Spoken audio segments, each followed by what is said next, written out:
Hey guys, welcome back to Diner Talks. Yeah. Episode number 2. Welcome, guys. Awesome. We're excited. Yeah. It's been a month already. I can't believe it. 1 month. And we haven't opened yet. Yes. That is the sad fact. Yeah, we'll jump There's into a that. reason for that. Yes. But the weather's been great, guys. It's warming up. Summer is definitely on its way here. Certainly is. And we're going to be ready for it, that's for sure. Yeah. That's what this build, I guess, is all about. Yeah. We're really excited about this summer. This is going to be our, because we started in summer of 22, the last end of it. So it's our real, 23, 4, 5, it's our 4th proper summer. Yeah. And we're going to be mobile, and we're getting back into the festivals. That first summer, and better. we did Isle of MTV. That was massive. And this is our first festival back. It took 4 summers to get back out there, so we're excited. So that's Earth Garden. yeah. But what else has been happening? The month that was, guys, we're going to talk about that. Obviously, still building our van up. The paint is all the paint is pretty not all done yet. I think it's going to be A good chunk of it is done. most of it now. It feels so good. I remember looking back Yeah. when it looked like it had leprosy, the van, and then we were scraping it all off and it looked worse. And then we painted undercoat under there, a primer, and it looked like, oh man, it looks like someone just put cement on the van. What have we done? Why are we addicted to work? Yeah. Yeah. But now it's looking way. It's starting to take shape. It always happens like that. I think a lot of people probably won't even feel like what's changed, but it's been repainted.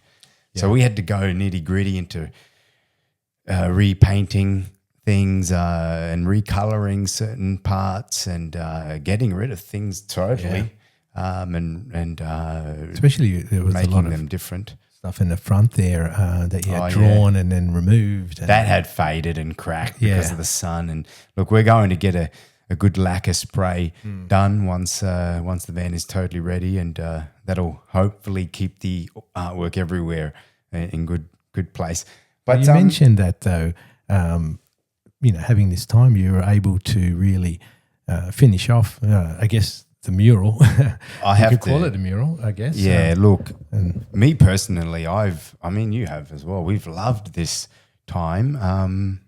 I remember, we've had people ask, how long did it take to do the van? And I always felt like inside I wasn't actually ready yet. Yeah, so work in progress. And Mum and Dad's hands weren't there yet. They're finally there, so we're excited about that. And then it finally we'll feel like it's ready.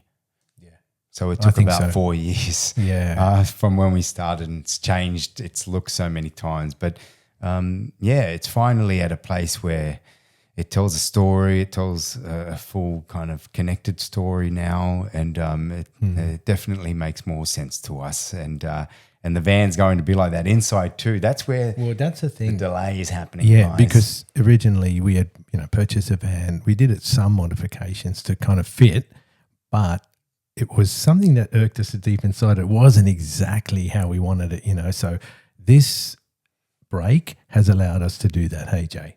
Yeah. Look, we've invested a bit more than we initially planned at first when we took the break to do the work. We were planning to do this work this year. It was on our list to do. It happened sooner than we expected because of the time off we were already having because of Mum and Dad. They're doing great now, by the way. Yes. Part of, what's been happening this month. They're on track, guys. Very happy about that. Yeah. Once again, thank you for all those who offered support and they're still offering help. So thank you, guys. But we'll get back to that. It's just been great to make this van the way we've wanted it to be now for the next few years ahead.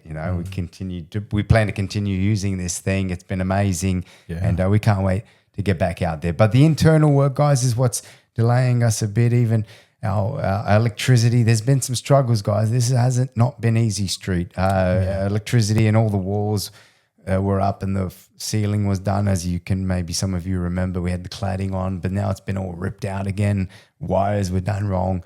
We needed thicker cables. So we had another electrician come in and help us out. And depending on these guys, on their timing, and there's different priorities that we need to get done, obviously, in a certain order. There's a different order to things. We need to get electricity and wiring done first. Sometimes you want to jump from here to there and there, and it just can't work that way. Before you put the walls on, you have to do this. So we can't bring the wall people in if they're ready this week, if the electricity's not done yet, and the electricity might be next week, so it's been hard, but we're getting there, guys, and we definitely need to be ready by the 29th because we have Earth Garden coming up. Yeah. We've got some great people on it. We got Burmarad Group involved now with our AC. We're getting a state-of-the-art duct system happening in there. Shout out to Matthew and Kevin and Chris. Great guys. Chris Parch. Yeah. Probably cousins. We probably are. Yeah, we had a bit of a discussion with him. And legendary guys. Yes. Thank you for coming through. There's been a lot of people coming in to help out. Shout out to Mikey. You know who you are. Food Gurus. Yeah. Love you, mate. He's offering some design and lighting help as well. Be meeting with him this weekend maybe. So thank you, Mikey. There's been a lot of help. Hey, shout out. This is a bit of a shout out time. Yeah. But the thing is, guys, we're keeping positive. We're still excited. We're loving what we get to do. And we miss you guys. We're coming out with Sunday. Don't forget, we're going to have a New York Sunday. This is going to be like a milkshake cup filled with soft serve. Signature soft serve. Whipped cream on the top. Yes, our own unique recipe, signature soft serve, high quality ingredients, guys. This ain't no powder mixed with water packet general stuff. This is going to be pure ingredients, our own recipe. So we can't wait to bring that out. This is going to have that in there in this cup. So filled with soft serve, whipped cream on top, chocolate fudge, Biscoff paste, Biscoff crumble, and one of those wafer straws in there.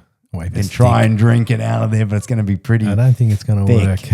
Our milkshakes are going to be thicker and better and fresher and faster than they were before. So we're excited, guys. Yep. Hang in there. What else do we need to talk about? Mum and dad are doing great, as we said. Shout out to the Active Aging Community Care. I think it is AACC. We've had to deep dive into the healthcare system here because of, since mum and dad moved in, and it's been good because it's made us kind of learn the system a bit more here. It's got us getting mum and dad their ID cards. So they're dual citizens again now. They're back to having multi-citizenships and they'll get passports eventually, ID cards and all that stuff and get into the healthcare system. But they've been amazing. The physios have been awesome.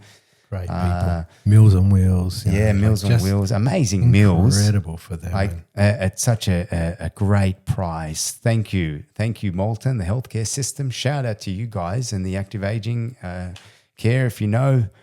If any of you listening know them, let them know our message. We love those guys. They've been amazing. They've made mum and dad's lives here that little bit better, So thank you. And they've made our lives a little easier as well. So I have to make sure I keep talking into this mic. Yeah, otherwise you'll cut out, mate. That's it. All right, guys. Let's jump into our first segment. This is the mental health segment.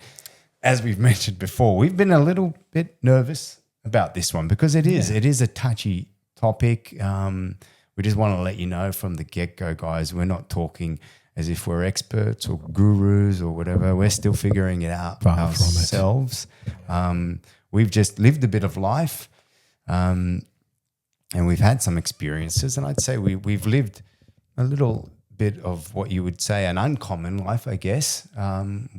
We've definitely gone off the beaten track and the road less traveled with the career paths we've pursued and all the moving we've done from country to country. So we've experienced some things and we thought we'd use this segment of the episode, the podcast, to share some things we've learned. Maybe it might help you out. Maybe sharing some of our experiences will help you connect with something and maybe help you find some clarity or answers or help if you're going through something similar.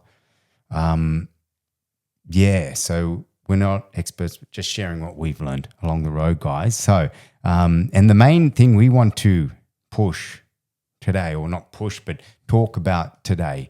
There's so many topics we can talk about, guys, but we don't want to clutter this segment, and we'll talk about things different months because this will be a monthly topic. But we want to mainly talk about today the fact that you don't have to have it all figured out, before you do things. And shock horror, you don't? Yeah. Wow. Let me write down here. I'm going to go over our notes. But that's an important one, though. You don't need to have it all figured out, guys. No. All right. And we're going to use some of our personal experiences, to kind of share with you how we came about discovering that. Obviously, like I've already mentioned, we've moved a lot. There was a time in my life, there was about 15 or 17 years where I didn't stay anywhere longer than 2 years. Sometimes I'd be packing my bag after 6 months or 8 months. I was regularly moving between the US and mainly US and home, Australia. I spent times in Canada and in Europe. But obviously saying that and Steve, he's been in and out of Australia, Europe, America as well. We both lived in New York and LA and big cities, having to move in fresh a few times to these big cities and starting from scratch again. And one thing we've learned is, man, guys, clarity comes as you take action. I remember there were moments in where even with we were pursuing. I was pursuing the path of an actor. Steve was doing the music. That was mainly why we were in the US pursuing those things. And those careers can be so temperamental and unpredictable. Very unpredictable. And there's a lot of things you can do if you're really hungry for it to go after it. And we were doing those things and trying to find out what was in our hands that we can do to make it likely to succeed. But a lot of these industries, it's out of your hands. It depends on you. You're banking on people to to find you or to give you a shot or to sign you up or to give you an audition or to say yes to you if you've had an audition. Same thing. Opportunities are out there, and it's certainly if you've got something to offer, the opportunities are out there. But going back to what we were saying, you don't have to have it all worked out, Jay? You can, write some things down, get some sort of clarity, an idea or whatever. But the most important thing is to put one foot forward, take that step and just go for it and just do it, Clarity comes with action, guys. There were so many times in my life where I was thinking, what do I want to do, And you know what? We'll touch on this a little bit more when we answer the Q&A questions at the end. We had one good one about Gemma Joe's and this business and how we started this. True. That could it's a great example for what we're talking about now. But like Steve said, just write things out. Like there were times in my life where I'd write things out and I'd do the pros and the cons of each option and then I'd freeze in indecision and uncertainty because I felt like I had to pick the right one. Otherwise, I was going to fail in life. And it's hard, especially when there's options. And thank God there's options, but sometimes you don't know. And the best thing is... What was the fire, do you think, that was put under you that made you go and move forward and with that thought of pursuing something like... Eventually it was like, and it's a quote, I'm going to butcher it, but that they say change comes when the feeling of discomfort staying where you are right now becomes greater than the discomfort required to try something different. And I think I had eventually reached a point where I was so uncomfortable about not moving anymore. I just had to jump. And that's when I finally, thank God, I realized, when I take action, that's right. Clarity comes, you know. You felt it, right? You felt it, you needed to go. But we want to encourage people from our experience, if you can try earlier, don't wait. Don't be frozen in indecision because of anxiety and fear of making the wrong choice, fear of losing money, wasting time, losing years of life. Being an embarrassment, you know, to your friends or family, saying you're going to do something and then you didn't, you know. Like, if you can learn to let that stuff go, you're on your journey, give things a try in life. Exactly. It's about you and the life you're going to have, not what other people think about you. That's so it's very important you find what you want to do in life. And this isn't just for career decisions. It could be if there's someone you're interested in, or you're trying to make a decision. But your health too, eh? Yeah, health stuff. Like, try things out. Yeah. Clarity will come, and it's never a waste of time or money.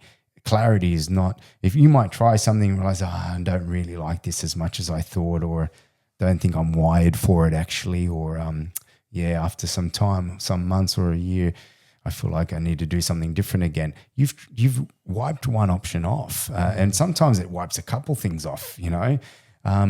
That's clarity. That's priceless. It's not a waste of time or money. The sooner you try things out, the sooner you'll get to where you need to be and want to be. Yeah. So but there's fear and procrastination that obviously is involved as well, but we'll get into that in another time. But it's just making that step forward, guys. And like Jay was saying, you will have clarity.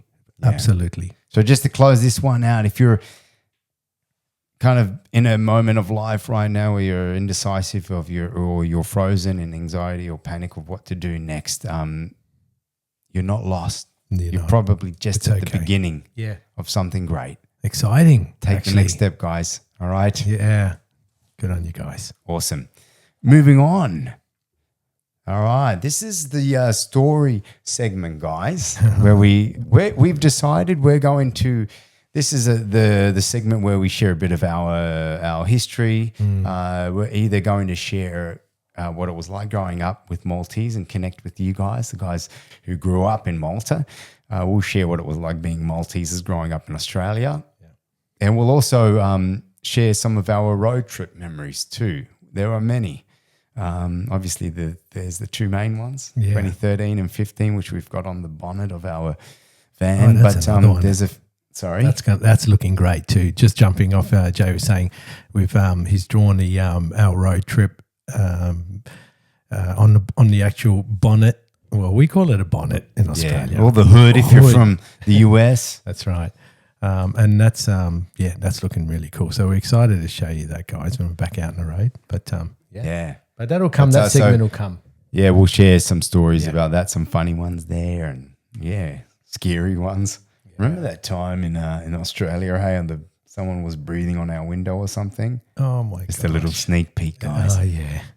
Anyways. That was our backcountry. Today we're going to start with the growing up Maltese. All righty. Oh, yes. Steve's got an experience with the whole food, lunch. I do. Kind of a common one that a lot of, I guess, especially in your time, Steve-O. Yes. In my time, by the time I was in school, it wasn't so much.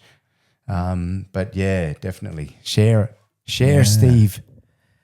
Well, I remember, we're talking about in the 80s here, so our mum and dad were, I guess, in the 60s when mum came in. And so basically, they bought a lot of their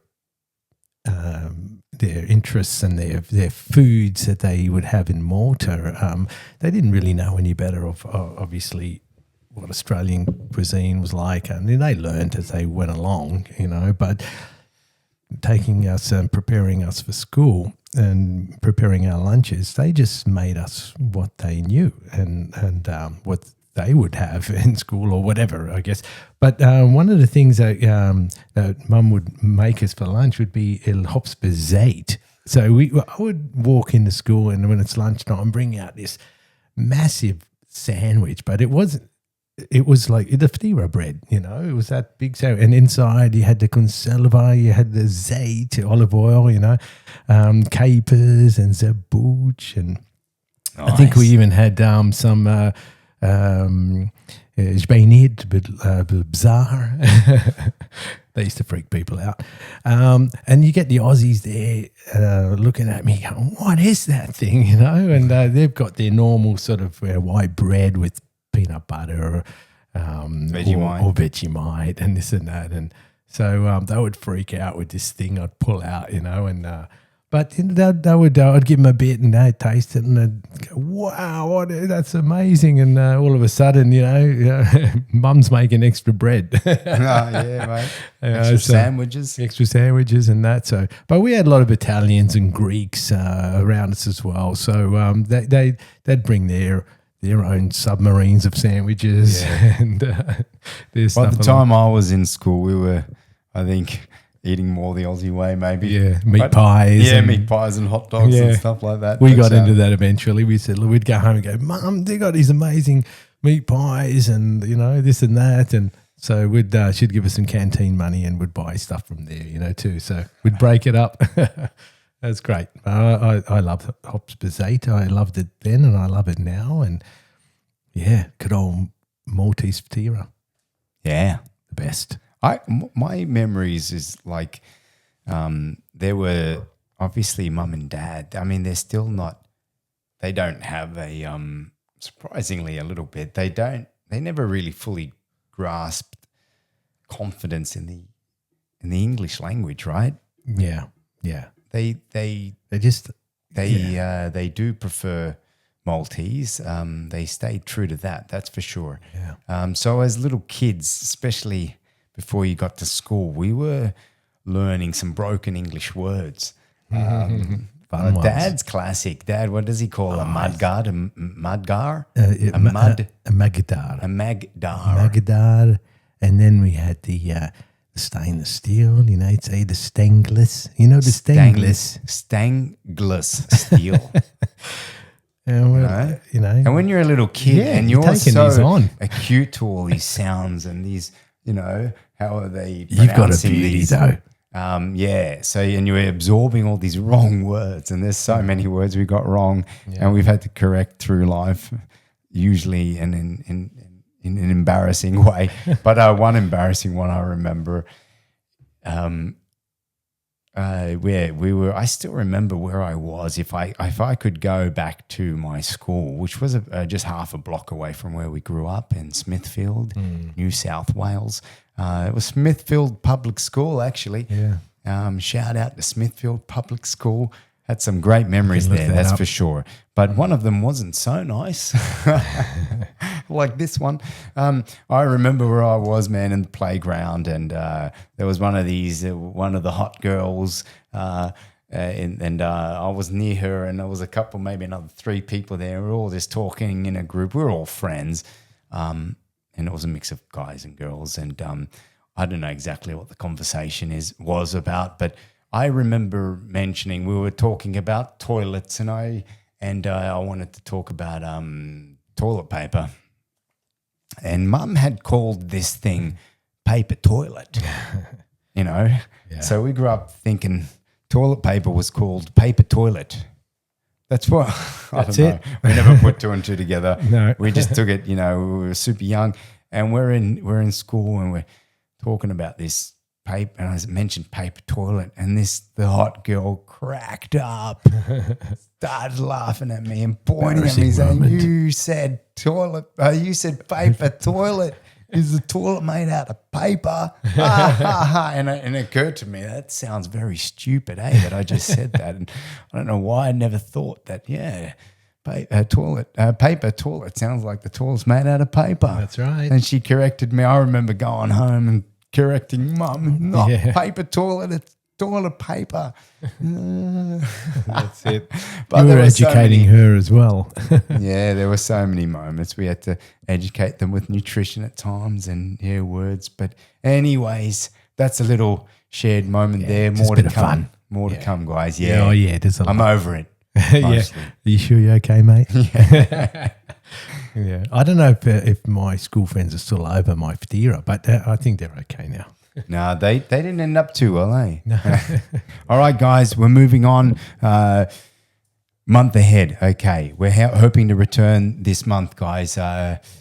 We've been aiming at around the 15th of May. 15th of May. We definitely have to be ready by the 29th. So it's going to fall anywhere between the 15th and the 29th. We hope closer to the 15th. But it's going to happen this month, guys. So that's coming up. New tees. Oh, yes. Yes, we're putting an order in for new T-shirts, guys. We're going to have new merch tees and new tees that we'll be wearing in the van ourselves. Are we getting hats as well? Do you remember? Not yet. Okay. We will. We're going to start with the tees first. Cool. But yeah, this will have a zero regrets hashtag at the back, a smaller chest size logo. Different material, different fit. Excited about that. We're still just finalizing that, but that'll come back as well with us. New tees.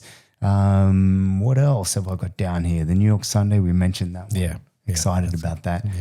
Earth Garden is happening, and so we'll see you soon, guys. I know a lot of you are doing exams now. I think people in the your year 8s and 9s and stuff like that are all doing exams, I think. What's coming that level up again? Is that the A and then levels? There's I don't know if you guys are doing your O levels yet, right? No.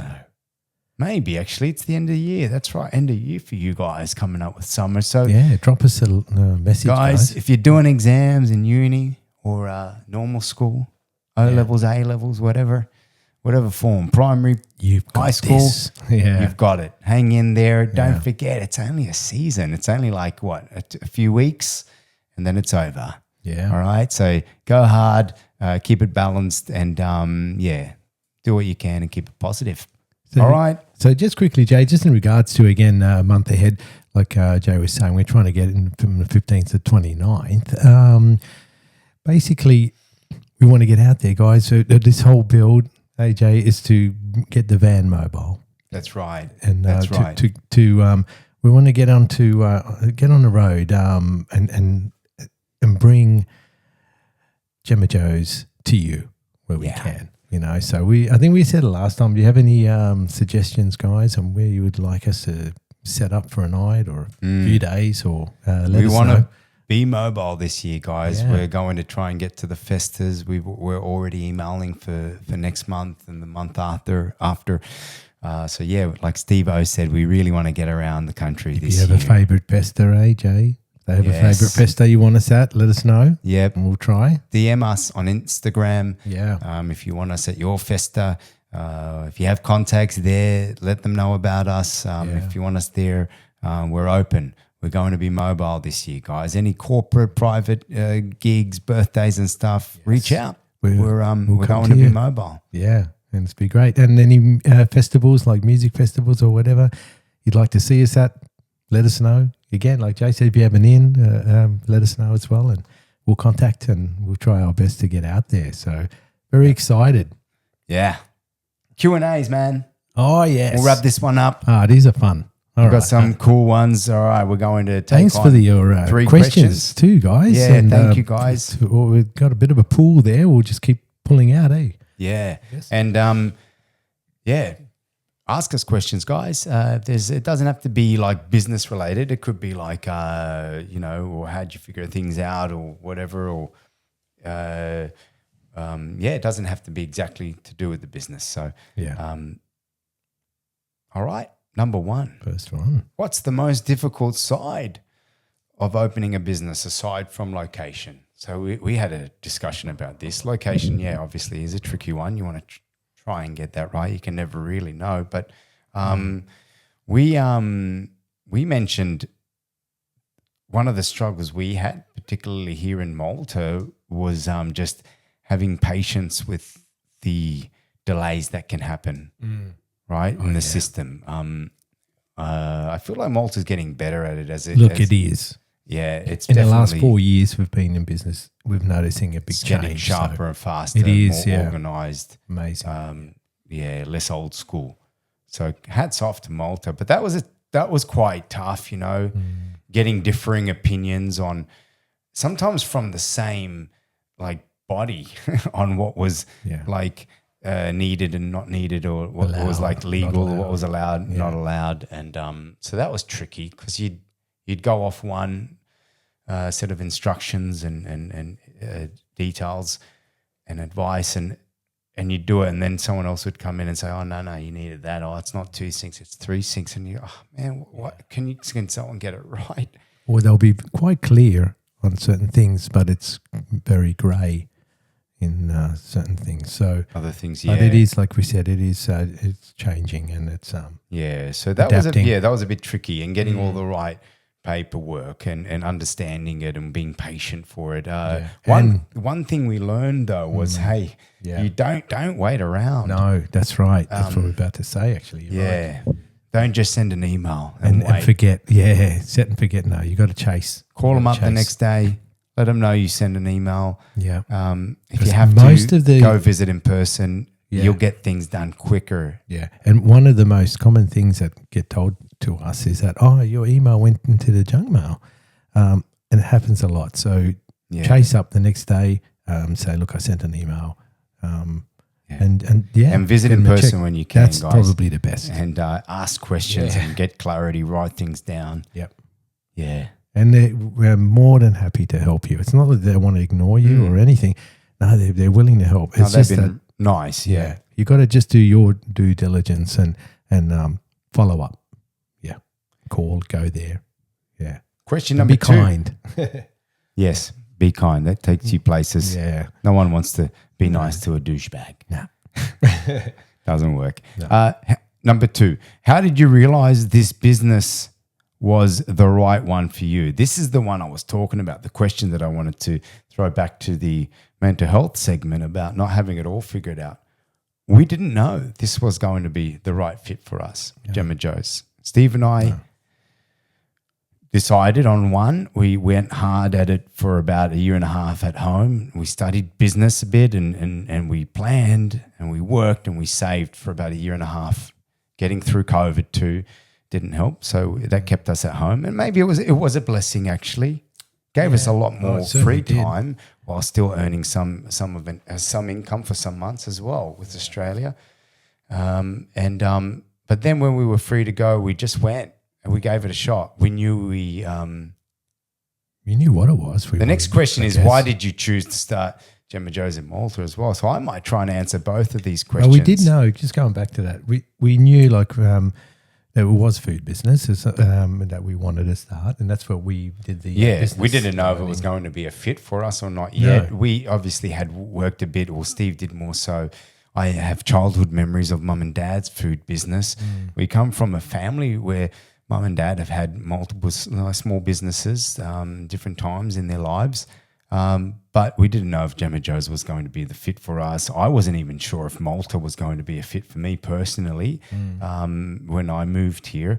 But Steve and I decided it was Malta. We knew we loved Malta. We knew I had only been here twice for a few months the second time, a few weeks the first time, and I knew I liked it. And I hadn't really experienced winter here or more than a year here, obviously. So I wasn't sure. But I was quite surprised when I came back. Again, we took the step, we jumped, and clarity came. That's right. Malta we hadn't been in Malta for 5 years, and it was already so much more upgraded than last time. Straight away, I knew, I'm going to like it here. I'm going to be okay. That was a big change. Yeah. So we didn't know really. We just knew we chose Malta particularly because we had done America. We were mainly there in America, like I mentioned earlier in this episode, for our artistic careers, pursuing the arts. Once we decided to shift from that and we realized that it wasn't really fulfilling us and it wasn't where our hearts were at anymore. Yeah. And we knew we wanted something different, something new, something more in our hands, something more tangible, something that excited us more than music or acting was exciting us anymore. It wasn't really. I still do a bit of acting here and there, but it's been a year since my last gig. But COVID put a big stop. And then COVID, kind of forced us to stop all that refresh stuff. And we were already struggling with things and we're trying to figure it out and what's next. We had all those options, remember? Yeah. And I guess COVID forced the stop and we just decided to jump on one And once we were able to move, we jumped to Malta because we were done with the US. Yeah. We knew we didn't want to stay in Australia. We've never really felt like that's where we want to end it all in Australia, where we started. Maybe it's I don't know if it's I don't think it's a pride thing. I don't know, but I don't want to end up where I started. I don't know. Not that there's anything wrong with that. No, there's nothing wrong. But I just don't feel so connected in Australia. But our connection, is here. We feel we connect way more here in Malta than we ever did in Australia. We love Australia. We were brought up there. We love grateful for our upbringing, you know, and beautiful and so place forth. to grow up. Yeah, and it's certainly a beautiful place to visit, and especially back in our times. Yeah. Classic time. That's great. Not that old. But, but we've always had a connection with Malta, and yes, and we're so happy to be here. So more of that clarity came once we just came here and lived here for over a year. Yeah. Like I love Malta more now, having been here for over 4 years, than I did when I first got here. I didn't know if Malta was going to be the one. We didn't know if Gemma Joe's was going to be the one. So we kind of lived out what we said in our positivity segment. We picked one, we took a jump, guys, and we figured out. Fortunately, it worked.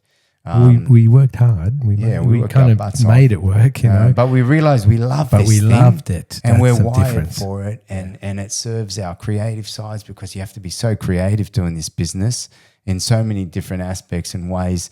You know, we're learning so many new things, all the accounting stuff and grants and financial things. We're learning about the building stuff and material stuff and food stuff, science. You might be able to elaborate a bit more, actually. That's going back to the other one.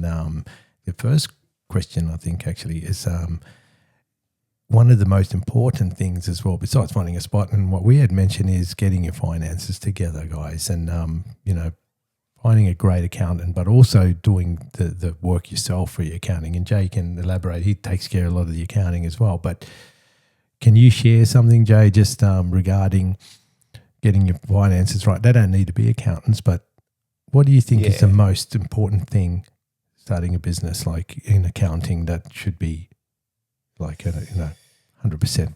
Yeah, big question. Well, firstly, well, for us, we had to go through a couple accounting firms, and I guess they expected us to have a certain knowledge, or they weren't being so clear and open with us with the whole process. And I guess asking questions, man, like you learn fast when bills are coming your way and you're like, what the heck? Where did that come from? Or why hasn't that been paid yet? Yeah, and they're screaming at you. And pay me.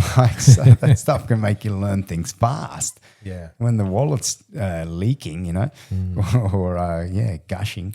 The basics, how? Just get a good accountant, get someone you can trust, someone you can ask questions with. If you don't know it all, ask again. What do you need to know? Ask what are you expected to have to pay, and what bills are expected to come on a yearly basis, monthly basis, so you know what money to put away. You know, obviously know what to put away. The more you VAT or taxes. Yeah, obviously, everything you make. There's the 18% VAT.